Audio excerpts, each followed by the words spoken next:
So ito po, tatanggalin po natin kasi nabubulok na. So ayan. So ganyan po. So tatanggalin po natin yan. Ito pong mga ano, i-harvest na lang po natin yung mga malalaki. Ayan po, oh, di may harvest na po tayo. Ayan po. Ayan. So ito mayroon pa dito. Ito mayroon pa. So maganda yung mag-alaga po, may ma-harvest ka po. Oh, ayan po. Ayan. So ito, punta po tayo dito. Ito, i-harvest ko na po ito. Malaki ito. Marami pong ma-harvest pag may tanim ka po. Ayan po. Ayan. So, yan, ito. Ayan po. Ayan, oh, lalaki po. Ito, matagal na po ito. Mahigit 4 na buwan na po itong tanim ko na ito. Nagka-harvest pa rin kami. Nagka-harvest pa rin kami hanggang ngayon. Ganyan po kaganda ang may ano po, alagang pananim. So, maganda po. Salamat po. Ayan po, idagdag po natin ito. Ayan po, ang ganda. Ang linis po ng bunga po. Ang linis po. Ganyan po yung isa. Yung isa kunin natin po doon. Kunin natin dito. Ayan, kunin natin. Ayan. Ayan po. Ayan. Ayan. Oh, galing. Ganda po. Sarap ng talong. Ang lilinis po. Ayan po. Ayan po. Oh. So yeah, ito. Hintayin po natin yan. Oh. Hintayin po natin yan. Ganyan. So, ayan po. Oh. Ayan po yung mga kamatis natin. Ayan, kamatis. Ayan oh, ang ito, ang lalaki na, ang daming bunga oh. Ito po, ayan po oh. Ayan po yung mga pag maganda talagang magtanim, nakaka-relax po. Naarawan ka pa. Saan ka pa? May exercise ka na. So, pero ito, I feel sorry to this tomato, medyo naghihingalo. So, may malasakit po tayo dyan sa mga ganito. Hahayaan po natin yan. Baka sakaling mag-survive pa. So ganyan po. Oh, to. Tulad po nito. Oh, to, may ano na tayo. Harvest na tayo ng yung dahon ng sibuyas po, ayan oh. So harvest po natin. Ayan po. Luluto natin mamaya. Ayan po. So may pang ano na tayo. Yan, harvest po natin. Yan po.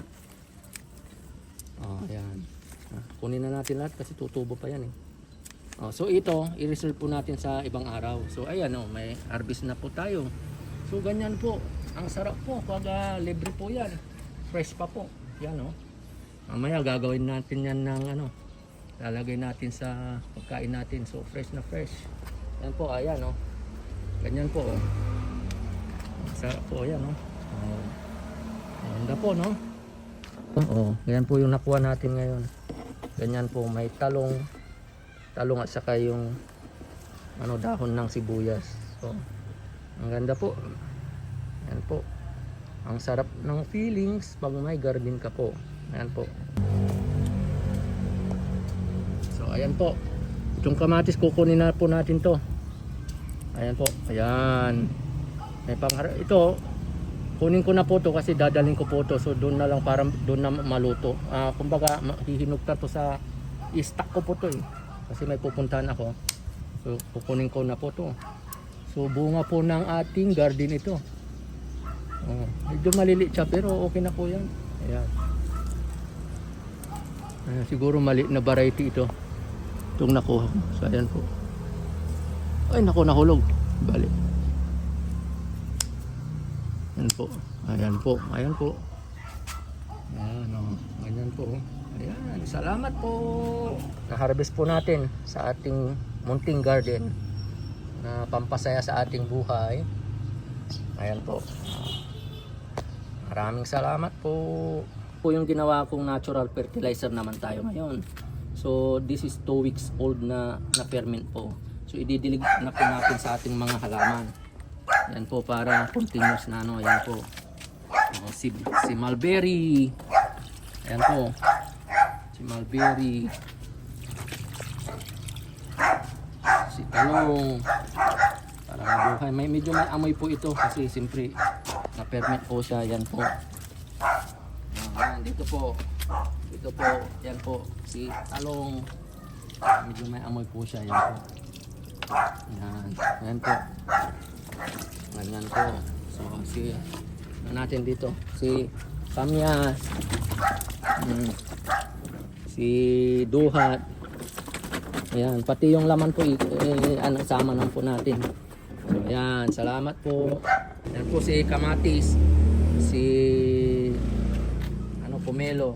Ayan po. Sa container garden natin. Lagyan po natin ng natural fertilizer.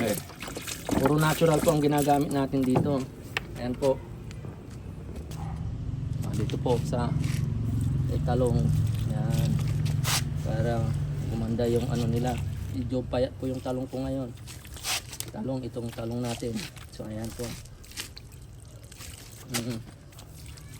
Inaano natin yan, dinidistribute natin yan para lahat makakain. Parang anak po natin ang mga yan, lahat makakainin natin bilang magulang nila. So ayan po, ayan.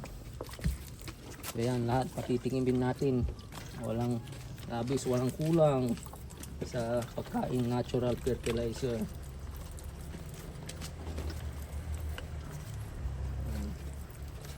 Ayan po, marami pa po ako dyan.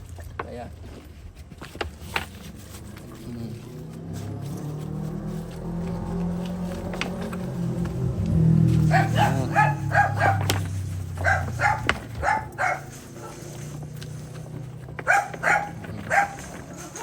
yung laman po, lagay natin.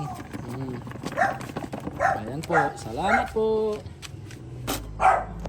So ayan po, gagawa po tayo ng natural fertilizer. Ganito po ang paggawa ko. So saging lang po yan. Tapos ipe-ferment natin ng mga sapin. Basta ma-ferment po. Pag bumalik po ako, saka maano. Ganyan po. So tatatarin po natin yan. Ganyan po. Yan. So marami po akong saging na binili. Bababad po natin yan. Ganyan po. So, ayan, yung si Dogi namin, maingay. Habang nagbablog tayo. Ayan po. So, ayan po.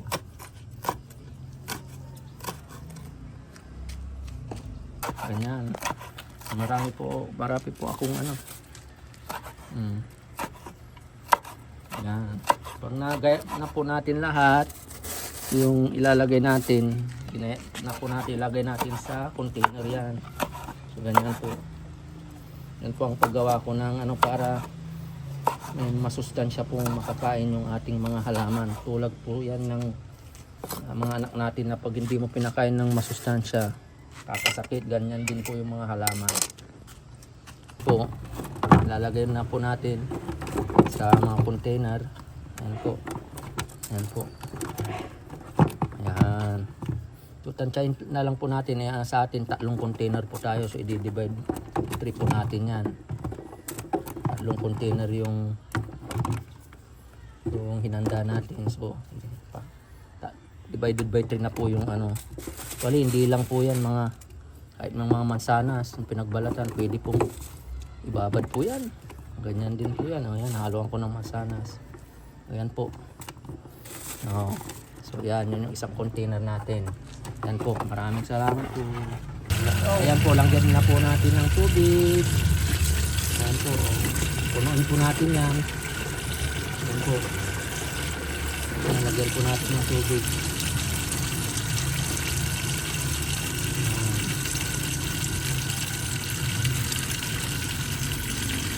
Ayan po. Ayan po, hintayin po natin mapuno. Para isang minsanan na lang po.